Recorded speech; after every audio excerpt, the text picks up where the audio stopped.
ആസന്നമായ നിലമ്പൂർ ഉപതെരഞ്ഞെടുപ്പിൽ അഖില ഭാരത ഹിന്ദു മഹാസഭ LDF സ്ഥാനാർത്ഥി സഖാവ് M സ്വരാജിന് പിന്തുണ പ്രഖ്യാപിച്ചു എന്ന വാർത്ത കേട്ടപ്പോൾ തമാശയായിരിക്കും, അല്ലെങ്കിൽ തെരഞ്ഞെടുപ്പ് കാലമല്ലേ, കപോല കൽപ്പിതമായ പല ഗുണ്ടുകളും പുറത്തു വരാറുണ്ട്. അക്കൂട്ടത്തിൽപ്പെട്ട ഒന്നായിരിക്കും എന്ന് വിചാരിച്ചോളൂ. പിന്നീട് ഈ പാർട്ടിയുടെ നേതാക്കന്മാർ CPM കേന്ദ്ര കമ്മിറ്റി അംഗവും പോളിറ്റ് ബ്യൂറോ അംഗവുമായിരിക്കുന്ന സഖാവ് A വിജയരാഘവൻ്റെ കൂടെ നിൽക്കുന്ന പടം കണ്ടപ്പോഴാണ് ഞാൻ യഥാർത്ഥത്തിൽ ഇത് തമാശയല്ല, ട്രോളുമല്ല, യഥാർത്ഥ വസ്തുതയാണ് എന്ന് ബോധ്യപ്പെട്ടു. അവരുടെ ലെറ്റർ ഹെഡിലുള്ള പിന്തുണ കത്തും വായിച്ചു. ഈ ഹിന്ദു മഹാസഭ എന്ന് പറഞ്ഞാൽ ചെറിയ സംഭവമല്ല. 1916 മറ്റാണ് ഇത് സ്ഥാപിക്കപ്പെട്ടത്. സ്ഥാപകൻ ബനാറസ് ഹിന്ദു യൂണിവേഴ്സിറ്റിയുടെ സ്ഥാപനം കൂടിയായിരുന്ന പണ്ഡിറ്റ് മദൻ മോഹൻ മാളവ്യ, പിന്നെ ലാല ലജപത് റായ്, ഇങ്ങനെയുള്ള ആളുകളായിരുന്നു. പിന്നീട് ഈ സംഘടനയുടെ നേതൃസ്ഥാനത്ത് വന്ന ആളുടെ പേര് ഇപ്പോൾ കേരളത്തിൽ സ്ഥാനത്തും അസ്ഥാനത്തും ഒക്കെ ചർച്ച ചെയ്യപ്പെടുന്നതാണ്. അദ്ദേഹത്തിൻ്റെ പേര് VD സവർക്കർ എന്നായിരുന്നു. മഹാത്മാഗാന്ധിയെ കൊലപ്പെടുത്താനായിട്ട് ഗൂഢാലോചന നടത്തിയ പ്രതിയായിരുന്ന സവർക്കർ അദ്ദേഹത്തെ കോടതി സംശയത്തിൻ്റെ ആനുകൂല്യം നൽകി വിട്ടയക്കുകയാണ് ചെയ്തത്. ആ സവർക്കർ സ്വാതന്ത്ര്യ സമര സേനാനിയായിരുന്നു, അതോ ബ്രിട്ടീഷുകാരുടെ മുമ്പിൽ മാപ്പെഴുതി കൊടുത്ത ഭീരുവായിരുന്നു എന്നുള്ളതിനെക്കുറിച്ചൊക്കെ ഇപ്പോഴും വലിയ ചർച്ചകൾ നടക്കുന്നുണ്ട്. നമ്മുടെ നാട്ടിലെ RSSകാരും BJPക്കാരൊന്നും സവർക്കറെ പരസ്യമായി തള്ളിപ്പറയുകയില്ല. അതേ സമയത്ത് പരസ്യമായിട്ട് അദ്ദേഹത്തിൻ്റെ നേതൃത്വം അവർ അംഗീകരിക്കുകയുമില്ല. അതൊക്കെ വലിയ കഥയാണ്. RSSൻ്റെ സ്ഥാപകനായിരുന്ന ഡോക്ടർ ഹെഡ്ഗവാർ ഈ സവർക്കറുടെ വലിയൊരു ആരാധകരും ഹിന്ദു മഹാസഭയുടെ പ്രവർത്തകരുമായിരുന്നു നാഗ്പൂരിൽ. അങ്ങനെയാണ് അദ്ദേഹം 1925 രാഷ്ട്രീയ സ്വയം സേവക സംഘം എന്ന ചെറിയൊരു സന്നദ്ധ സംഘടന ഉണ്ടാക്കി. ഈ സംഘടന പിന്നീട് നാടിൻ്റെ നാനാഭാഗത്തേക്കും പടരുകയും അതിന് ധാരാളം ശാഖകൾ ഉണ്ടാവുകയും വടക്കേ ഇന്ത്യയുടെ പരിധികൾ കടന്ന് അത് തെക്കേ ഇന്ത്യയിലും നമ്മുടെ കേരളത്തിലടക്കം വ്യാപിക്കുകയൊക്കെ ചെയ്തു. അപ്പോഴൊക്കെ ഹിന്ദു മഹാസഭ തന്നെയായിരുന്നു അവരുടെ ഒരു രാഷ്ട്രീയമായ മേൽവിലാസം. പിന്നീടാണ് ഈ ഗാന്ധി വധത്തെ തുടർന്നാണ് ഇവർ ഹിന്ദു മഹാസഭയെ തള്ളിപ്പറഞ്ഞത്, അവരുമായിട്ടുള്ള ബന്ധം പൂർണ്ണമായിട്ടും ഒഴിവാക്കിയത്. പിന്നീടാണ് RSSൻ്റെ മുൻകൈയിൽ ഭാരതീയ ജനസംഘം രൂപീകൃതമാകുന്നത്. മുമ്പ് ഹിന്ദു മഹാസഭയുടെ നേതാവും നെഹ്റുവിൻ്റെ ക്യാബിനറ്റിലെ അംഗവുമായിരുന്ന ശ്യാമപ്രസാദ് മുഖർജി അതിൻ്റെ അധ്യക്ഷ സ്ഥാനം ഏറ്റെടുക്കുന്നത്. അപ്പോഴൊക്കെ RSSകാർ ഇതിൻ്റെ പിന്നണിയിലേ ഉണ്ടായിരുന്നു. RSSൻ്റെ പ്രചാരകന്മാരായ ദീനദയാൽ ഉപാധ്യായ, ദത്തോപാന്ത് ഠേങ്കടി, സുന്ദർലാൽ ഭണ്ഡാരി, ഇങ്ങനെ കുറച്ച് പേരെ കയ്യിലൊക്കെ അയച്ചു കൊടുത്തു. പിന്നീട് ലാൽകൃഷ്ണ അദ്വാനി, അടൽ ബിഹാരി വാജ്പേയി, ഇങ്ങനെയൊക്കെയുള്ള നേതാക്കന്മാർ വന്നു. പിന്നെ ഈ ജനസംഘത്തെ പൂർണ്ണമായിട്ടും RSS വരുതിക്കകത്താക്കി. പിന്നെ ജനസംഘം അടുത്ത സ്റ്റേജിൽ ഹിന്ദു മഹാസഭയെ ഡിസ്പ്ലേസ് ചെയ്ത് ഹിന്ദുത്വ രാഷ്ട്രീയത്തിൻ്റെ ഏക സോൾ ബാർഗൈനിങ് ഏജൻ്റായിട്ട് മാറി. രാംരാജ്യ പരിഷത്ത്, ഹിന്ദു മഹാസഭ മുതലായ ഹിന്ദുത്വത്തിൽ ഊന്നിയ മറ്റ് രാഷ്ട്രീയ പാർട്ടികളൊക്കെ മിക്കവാറും അപ്രസക്തമായി. ഭാരതീയ ജനസംഘം ഇവരുടെ ഏക ഛത്രാധിപതിയായിട്ട് മാറിച്ചു. പിന്നെയാണിത് ജനതാ പാർട്ടിയിൽ ലയിച്ചത്. പിന്നെ ജനസംഘക്കാർ പുറത്ത് വന്ന് ഭാരതീയ ജനതാ പാർട്ടി രൂപീകരിച്ചു. പിന്നെ നമുക്കറിയാവുന്ന പോലെ അടൽ ബിഹാരി വാജ്പേയി ഇന്ത്യയുടെ പ്രധാനമന്ത്രിയായി, ലാൽകൃഷ്ണ അദ്വാനി ഇന്ത്യയുടെ ഉപപ്രധാനമന്ത്രിയായി. ഇപ്പോഴാണെങ്കിൽ കഴിഞ്ഞ 11 കൊല്ലമായിട്ട് അവർ രാജ്യം അടക്കി ഭരിച്ചുകൊണ്ടിരിക്കുകയാണ്. അപ്പോൾ ഇതാണ് ഹിന്ദുത്വ രാഷ്ട്രീയത്തിൻ്റെ ഒരു ചെറിയ നഖചിത്രം എന്ന് വേണ്ടി പറയാം. അപ്പോൾ ഹിന്ദു മഹാസഭ എന്ന് പറഞ്ഞ പാർട്ടി ഏതാണ്ട് 1957, 62 ആയപ്പോഴത്തേക്കും കാലയവനിയയ്ക്ക് പിന്നിൽ മറഞ്ഞതാണ്. ഹിന്ദു മഹാസഭയുടെ മറ്റൊരു പ്രമുഖ നേതാവായിരുന്നു കൽക്കട്ടയിൽ നിന്നുള്ള ബാരിസ്റ്റർ നമ്മുടെ സോമനാഥ് ചാറ്റർജിയുടെ പിതാവ് നിർമ്മൽ ചന്ദ് ചാറ്റർജി, NC ചാറ്റർജി എന്ന് പറയും. പിന്നൊരാൾ പൂനെയിലെ VG ദേശ്പാണ്ഡെ. അപ്പോൾ ഇവർ ജനസംഘത്തിൻ്റെ എല്ലാ നിലപാടുകളെയും എതിർക്കുകയും വിമർശിക്കുകയും ചെയ്യുന്ന ആൾക്കാരാണ്. നിർമ്മൽ ചന്ദ് ചാറ്റർജി പിന്നീട് ഹിന്ദു മഹാസഭയിൽ നിന്ന് രാജിവെച്ച് മാർക്സിസ്റ്റ് സ്വതന്ത്രനായിട്ട് കാൽക്കട്ടയിൽ നിന്ന് പാർലമെൻറ്റിലേക്ക് ജയിച്ചു. അദ്ദേഹത്തിൻ്റെ മകനാണ് മാർക്സിസ്റ്റ് നേതാവായിരുന്ന, പിൽക്കാലത്ത് ലോക്സഭാ സ്പീക്കറായി തീർന്ന, പ്രമുഖ പാർലമെൻറ്റേറിയനായിരുന്ന, ഏതാനും കൊല്ലങ്ങൾക്ക് മുമ്പ് അന്തരിച്ച സോമനാഥ് ചാറ്റർജി.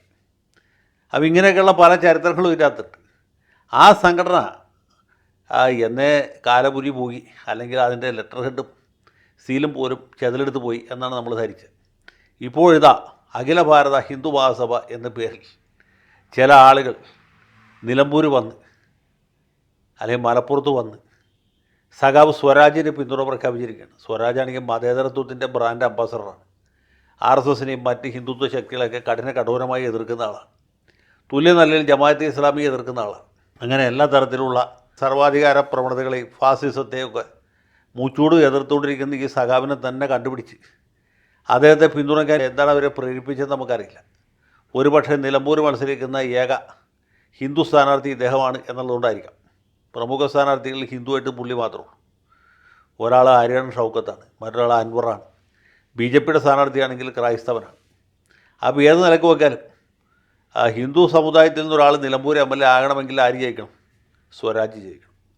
അദ്ദേഹം ഹിന്ദുത്വത്തെ എതിർക്കുന്ന ആളായിരിക്കും, അല്ലെങ്കിൽ ഹിന്ദു മതത്തോട് തന്നെ ആഭിമുഖ്യമുള്ള ആളായിരിക്കില്ല, പക്ഷേ ഹിന്ദു നാമധാരിയാണ്. എന്നാൽ പിന്നെ പുള്ളി പോട്ടെ നിയമസഭയിലേക്ക് എന്നായിരിക്കും ചിലപ്പോൾ ഹിന്ദു മഹാസഭയുടെ നേതാക്കന്മാരായ ഈ കാഷായധാരികൾ മറ്റുള്ളവരും ധരിച്ചത് എന്നെനിക്ക് തോന്നുന്നു. നിലമ്പൂരിൽ ഹിന്ദു മഹാസഭയ്ക്ക് എത്ര വോട്ടുണ്ട് എന്നാരും ചോദിക്കരുത്.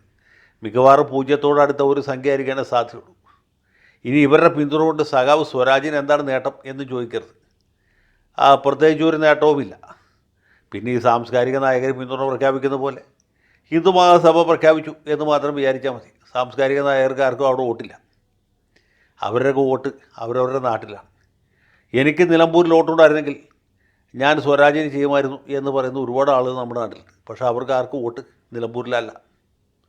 പണ്ട് ഈ ജയരാജിൻ്റെ ദേശാടനം എന്ന സിനിമ റിലീസായപ്പോഴും ഇതുപോലെ മമ്മൂട്ടിയുടെ മോഹൻലാലിൻ്റെയും മറ്റുമൊക്കെ പടം വച്ചിട്ടാണ് പോസ്റ്റർ അടിച്ചത്. ആ പോസ്റ്ററിലെ വാചകം ഇങ്ങനെയായിരുന്നു: ഞാൻ ഈ സിനിമയിൽ അഭിനയിച്ചിട്ടില്ല, ഞാൻ ഈ സിനിമയിൽ അഭിനയിക്കേണ്ടതായിരുന്നു എന്നെനിക്കിപ്പോൾ തോന്നുന്നു എന്ന് പറഞ്ഞ പോലെ എനിക്ക് നിലമ്പൂരിൽ വോട്ടില്ല, പക്ഷേ വോട്ടുണ്ടായിരുന്നെങ്കിൽ ഞാൻ സ്വരാജിന് ചെയ്യുമായിരുന്നു. ഹിന്ദു മഹാസഭക്കാർ പറഞ്ഞത് തന്നെ. അവർക്ക് നിലമ്പൂരിൽ ഒറ്റ വോട്ട് പോലും ഇല്ല. എന്നാലും വോട്ടുണ്ടായിരുന്നെങ്കിൽ അവർ സ്വരാജിന് ചെയ്യുമായിരുന്നു. അപ്പോൾ സ്വരാജ് എന്തുകൊണ്ട് ഈ പിന്തുണ സ്വീകരിച്ചു എന്ന് ചോദിച്ചാൽ നമുക്കറിയില്ല. സ്വരാജ് ഇതുവരെ തള്ളിപ്പറഞ്ഞിട്ടില്ല. തള്ളിപ്പറഞ്ഞാൽ പുള്ളിയെ ഹിന്ദു വിരുദ്ധനായിട്ട് ആരെങ്കിലും ചിത്രീകരിച്ചാലൊന്ന് പേടിച്ചിട്ടായിരിക്കും. അല്ലെങ്കിൽ വിജയരാഘവൻ സഖാവ് നേരിട്ട് കണ്ട് സംസാരിച്ച് ഉറപ്പിച്ച പിന്തുണയാണല്ലോ എന്ന് വിചാരിച്ചിട്ടായിരിക്കും. ഏതായാലും ഹിന്ദു മഹാസഭയുടെ വമ്പിച്ച പിന്തുണ വിട്ട് സ്വരാജ് മത്സരിക്കേണ്ടത്. ഇപ്പോൾ അത് പറയുമ്പോൾ ഒരു പഴയ ചരിത്ര വസ്തുകൂടി എനിക്ക് ഓർമ്മ വരികയാണ്. 1959 EMSൻ്റെ മന്ത്രിസഭയ്ക്കെതിരായിട്ട് ഇവിടെ ഈ കത്തോലിക്ക സഭയും മന്നത്ത് പത്മനാഭപിള്ള സാറും കോൺഗ്രസും ലീഗും എല്ലാം കൂടി ചേർന്ന് വലിയ വിമോചന സമരം നടത്തി. വിമോചന സമരം നടക്കുന്ന കാലത്ത് നമ്മുടെ നാട്ടിൽ ഈ ജനസംഘത്തിനും RSSനൊന്നും വലിയ പിന്തുണയില്ല. അവരുടെ ശാഖകളൊക്കെ വളരെ കുറവാണ്. എന്നാൽ പോലും വടക്കേ ഇന്ത്യയിലുള്ള നേതാക്കന്മാർ കേരളത്തിൽ വന്ന് കമ്മ്യൂണിസ്റ്റ് സർക്കാരിനെതിരായിട്ടുള്ള സമരത്തെ അതിശക്തമായിട്ട് പിന്തുണച്ചു. അടൽ ബിഹാരി വാജ്പേയിയും മറ്റുമൊക്കെ ഇവിടെ വന്ന് സമരത്തിൽ പങ്കെടുത്തു എന്നുള്ളതാണ് ചരിത്രം. അന്ന് വിമോചന സമരത്തെ ജനസംഘം അനുകൂലിക്കുന്ന സമയത്തും ഹിന്ദു മഹാസഭ എന്ന് പറഞ്ഞ സംഘടന, അന്നും അവർക്ക് ഇവിടെ പ്രവർത്തകരൊന്നുമില്ല, അവർ ഈ കമ്മ്യൂണിസ്റ്റ് സർക്കാരിനെ പിന്തുണച്ചു, വിമോചന സമരത്തെ എതിർത്തു. അവർ പറഞ്ഞത് കേരളം പിടിച്ചെടുക്കാനുള്ള ക്രിസ്ത്യാനികളുടെ, പ്രത്യേകിച്ച് കത്തോലിക്കരുടെ ഒരു ഗൂഢതന്ത്രത്തിൻ്റെ ഫലമാണ് ഈ വിമോചന സമരം. അതിനെ ഹിന്ദുക്കളായ നമ്മളെല്ലാവരും ചേർത്ത് തോൽപ്പിക്കണം. സഖാവ് നമ്പൂരിപ്പാട് ഒരു ഹിന്ദുവാണ്. അദ്ദേഹത്തിൻ്റെ മന്ത്രിസഭയിലെ ബഹുഭൂരിപക്ഷ അംഗങ്ങളും ഹിന്ദുക്കളാണ്. അപ്പോൾ ധീരനും കർത്തവ്യ വ്യഗ്രനുമായിട്ടുള്ള തിരുമനസിനെ പിന്തുണയ്ക്കാനായിട്ട് ഹിന്ദു മഹാസഭ ബാധ്യസ്ഥമാണ്, പ്രതിജ്ഞാബദ്ധമാണ്. ഞങ്ങൾ ഈ വിമോചന സമരത്തെ എതിർക്കുന്നു, നമ്പൂരിപ്പാടിൻ്റെ മന്ത്രിസഭയെ അനുകൂലിക്കുന്നു. അവരുടെ ആനുകൂല്യം കൊണ്ട് പ്രത്യേകിച്ച് വിശേഷമൊന്നും ഉണ്ടായില്ല. സർക്കാരിന് കേന്ദ്ര ഗവൺമെൻറ് പിരിച്ചുവിട്ടു.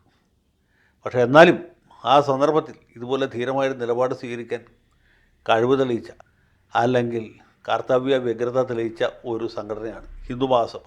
അതേ പാരമ്പര്യം വെച്ചാണ് തോന്നുന്നു ഇപ്പോൾ സഖാവ് സ്വരാജിനെ പിന്തുണയ്ക്കുന്നത്. ഏതായാലും ഹിന്ദു മഹാസഭയുടെ പിന്തുണ കിട്ടിയ സ്ഥിതിക്ക് ഇനിയിപ്പോൾ സ്വരാജിനെ പിടിച്ചാൽ കിട്ടില്ല.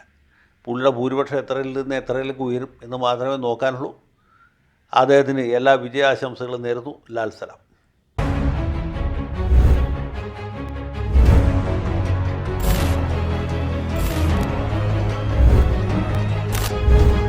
കൂടുതൽ വാർത്തകളും വിശേഷങ്ങളും നിങ്ങളിലേക്ക് എത്താൻ ABC മലയാളം സബ്സ്ക്രൈബ് ചെയ്യുക, ബെൽ ബട്ടണും അമർത്തുക.